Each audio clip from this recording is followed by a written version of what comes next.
I've also done things before that are like new song plus eggplant recipe, where I'm just like, hey, here's this eggplant recipe that I tried. Also, like, here's my song. On the rare occasion I look in the rear view, you've gotten so much smaller, I can barely see you anymore. So don't you dare call me right up, you couldn't say sorry, and if I gave away all of your stuff, I'm taking back my love. Don't call me right up. Hey, music executives, Cinnamon Denise here. The tune that you're listening to is called Taking Back My Love by Justina Shandler. And Justina is our guest today. Justina, what did you have for breakfast? Oh, gosh. What a good question. So it's like a combination of a brownie and a cheesecake together. What? It's a brownie cheesecake situation, and I couldn't be happier about it. My roommate made some for work to take into the office, and she messed them up. So now we get to eat them all. And that was my dessert breakfast. Very nice. Very nice. Well, Justina, thank you for being on the show. We're so happy to have you. I'm stoked to be here. Thanks for having me. Yes, for sure. So y'all, Justina is an amazing songwriter, an amazing singer as well. She may not toot her horn on that, but she's a great singer. And Justina is going to talk to us today a little bit about placements and even a little bit about the art of the email when it comes to, gosh, that word networking. I need to think of a better word. It's yucky. So Justina, talk to us a little bit about your placement story. Sure. Okay. So it started in August of 2019. I signed up for this music licensing course with Kathy Heller. So that course was just like telling you the do's and don'ts of sync. Like they want you to write overly happy songs that are like the best day ever. They advise you to not do duets or not do like songs that are about romance. And this is all sort of gearing you towards writing music for ads and placements that like have this very in your face, overly lush arrangement, like super happy, I've never had a better day type of song. I just think it's really funny because my first placement was everything that they told me not to do. They told you not to do a duet, and I did a duet. They told me not to have like a sparse arrangement, and the arrangement's super sparse. And so I just love that because I feel like it's breaking the rules, and a lot of people break in by doing what they say not to do. So although I learned a lot from the course, I learned to just like sort of write from the heart. The song I wrote was something I wrote in like a very emotional time. And then this lady, Tamara Bubble, she has her own agency, and she posted this brief on her Facebook page that was like looking for sparse emotional songs. And I was like, okay, I have a song that's sparse and emotional. But the problem was the song wasn't finished yet. So I messaged the producer and I was like, hey, this brief is due in 2 hours. Is there any way we can finish the song? And he was like, okay, let me finish it in 2 hours. Okay. And it was like the most frantic 2 hours of all time, trying to finish the song, trying to submit it. And we got it in on time. And, the rest is history. We ended up getting the placement. What's the name of the song? It's called Either Way.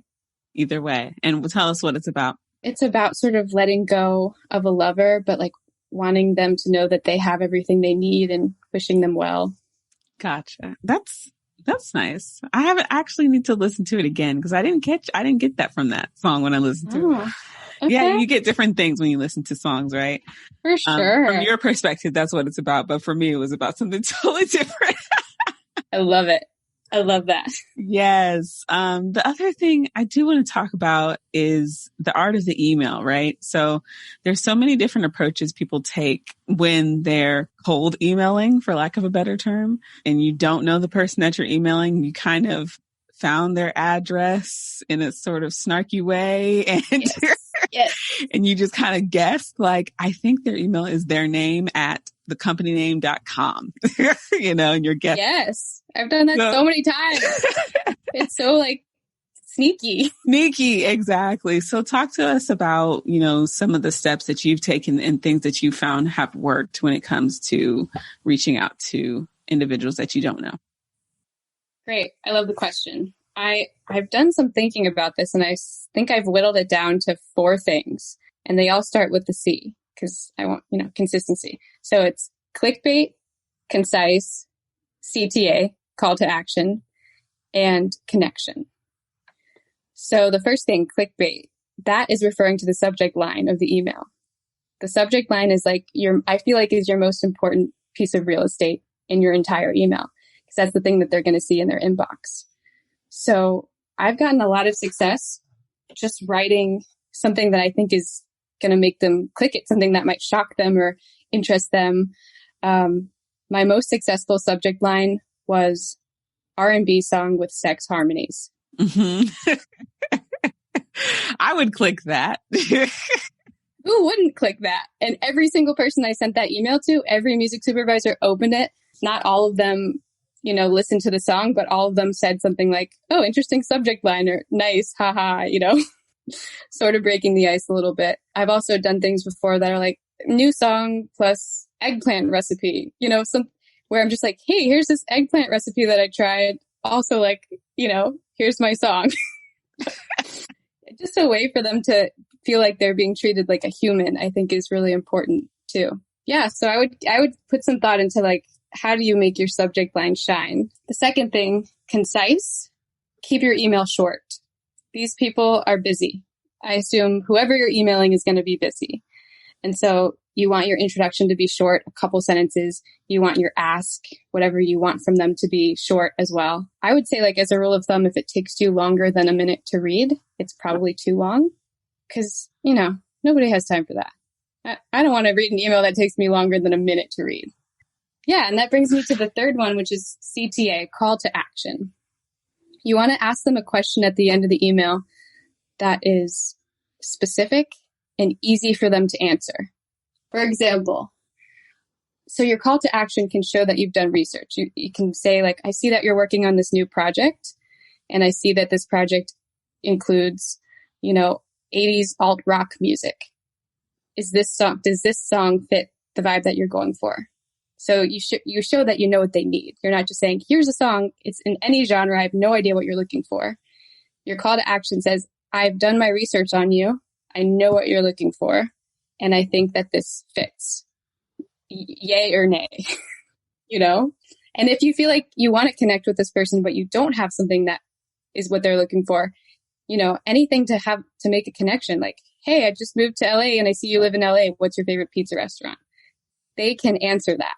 And so I feel like that will make them feel excited that it will take them 30 seconds to answer you. It's not going to require a lot of them. And they can choose to ignore you, of course, but they can also choose to be like, go here for pizza. And there you have a connection. Which brings me to my last thing, which is connection. I would say, like, ask yourself, how do you feel most connected to people? For me, I feel most connected when it's like a visual component, like I'm looking at you now and I feel connected. So that makes me feel connected. So I decided to make a 30-second video of me, like a selfie video, introducing myself and saying, hey, I'm Justina. This is who I am. Like, I have blue hair. I like playing word games, like, nice to meet you, something like that. That worked really well. A lot of people said, oh, interesting. No one's ever sent like a YouTube video of themselves before. Like, cool. It's nice to see you. And I would say, like, that might not be your thing too. If you are not a person who connects well visually, maybe it's, maybe the written word is more effective for you. So the connection piece is like, I'm not saying you should do a video. I'm saying you should do whatever makes you feel most connected. Because if you're not doing something that's genuine to who you are, then that, I think, will also come across that you're trying to be fake or it's not real. Right. I just had a random thought in my head where I was like, oh, well, if you're not going to video, you could always send a GIF or a meme or something. Really? Yes. Who wouldn't want to open an email with a GIF in it? Like, that sounds great. I want that email. There you go. So what has been one of the best responses that you've gotten? Even if it was still technically a no, what has been a cool response that you've gotten? Yeah. I had one person who was like, cool video, loved your hair, send your music my way. And that's everything I could hope for. Another person who was like, oh, what's a mushroom latte? Because in my email I was like, hey, I'm just drinking a mushroom latte. Like, here's the song. And so that opens the door for connection and lets me talk about something that I love, that makes me come alive. And that's what we want. We want to come alive in our emails. Right. I don't know if y'all can tell listening to Justina, but she's really a pleasant person to speak to. So, we haven't hung out in quite some time, but I enjoy, I know, right? The University of Miami, but it's been great connecting with you, Justina. Justina streams regularly on Twitch with her original music, and I'm assuming some covers as well. But here and there, she's really an original songwriter. That's really her thing. But Justina, is there anything else you want the audience to know about you? I think I'll leave it at that. I feel complete. Thank you so much. Good. Well, Justina, thank you so much for being on the show. And music executives will see you or hear you or watch you or talk to you in the next episode. Y'all take care. Don't forget to leave a rating of the show. It helps to make us better. Thanks so much. Y'all take care.